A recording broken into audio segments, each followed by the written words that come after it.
all night and well into the day tomorrow. So at approximately 5:15, 5:20 this evening, we received a report of a brush fire it's called Brand Street, B-R-A-N-D Street, an area that we know as Camp Small. When our units arrived, they did discover a fire in a large pile of trees or logs, if you will, in the area behind me. This fire quickly spread. It was wind-driven. It was a very challenging fire, and at this point remains a very challenging fire. The area that's involved right now, it's a large storage area where large trees and logs and things like that are stacked. Just to give you some perspective, the logs are piled approximately 30 feet high. There's one road that goes in and around that particular area. So the challenge that we have one means of ingress, one way to get in there, but that presents a bigger challenge. That's the only means of egress. So this fire has burned so hot, it's so deep-seated into the logs at this point, we're actually worried about these wood piles collapsing into our only means of ingress and egress. So the challenges are that it's a wind-driven fire. It's a very deep-seated fire. We're very limited in access, so our tactics have to somewhat change with regard to this.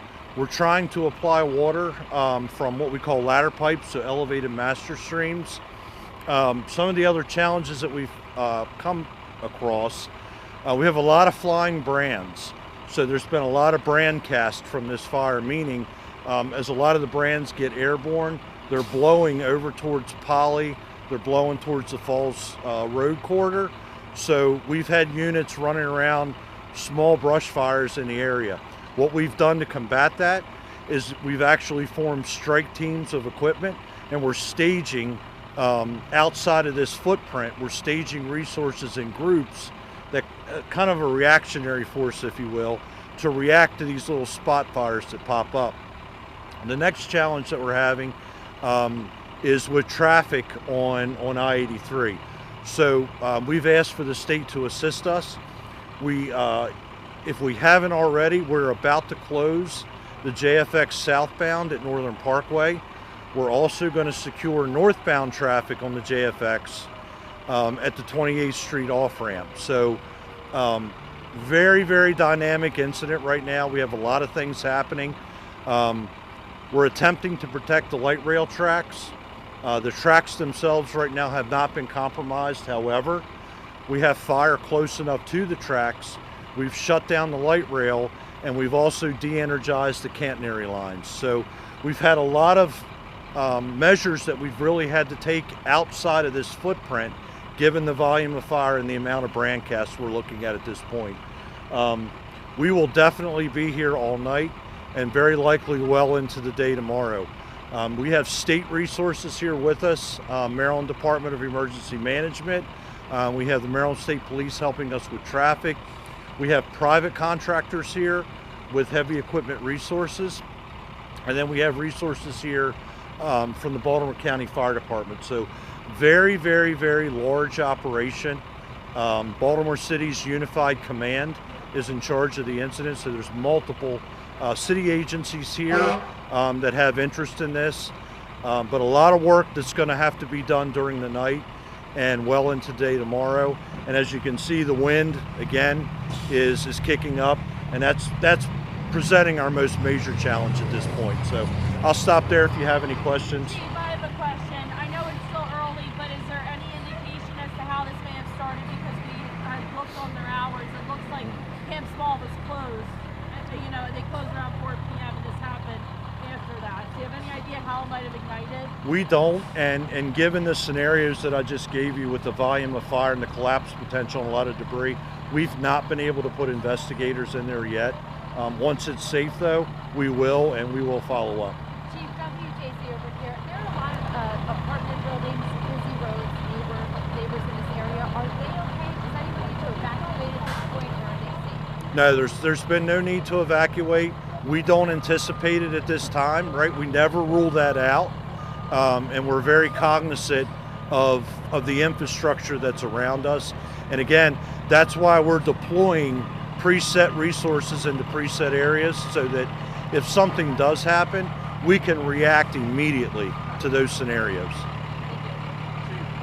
may have covered this, but have there been any reports of any injuries to any workers that may have been on site or anything like that? No injuries at this time. Quick question. Just look at those silo-looking things down there. Are those type of things any danger at all as far as, I guess it was like the old 3 white silos running the building. Yeah, I don't know if that's chemicals or anything, but that... So we believe that's the old Fleshman's vinegar plant down there. I don't believe so at this point. I've not been able to get back around there. We do have resources.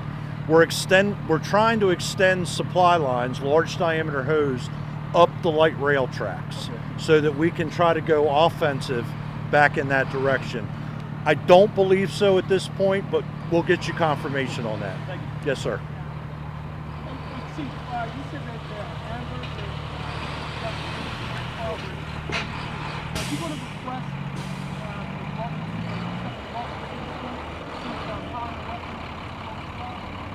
So I know our Office of Emergency Management is working on that right now.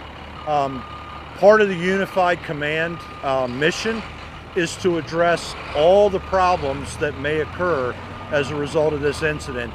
And our OEM is looking into that right now, yes. Chief, you've been doing this for a while, I imagine. Have you ever seen anything like this? I mean, it's massive, and I feel like it just keeps getting bigger with the wind. Yeah. Am I right? You are, and again, the challenges here are obviously the weather and safety. We're trying to keep this under control in nighttime hours, so we have a lot of added risks as we try to engage this. But no, I've not encountered this type of fire at this size before.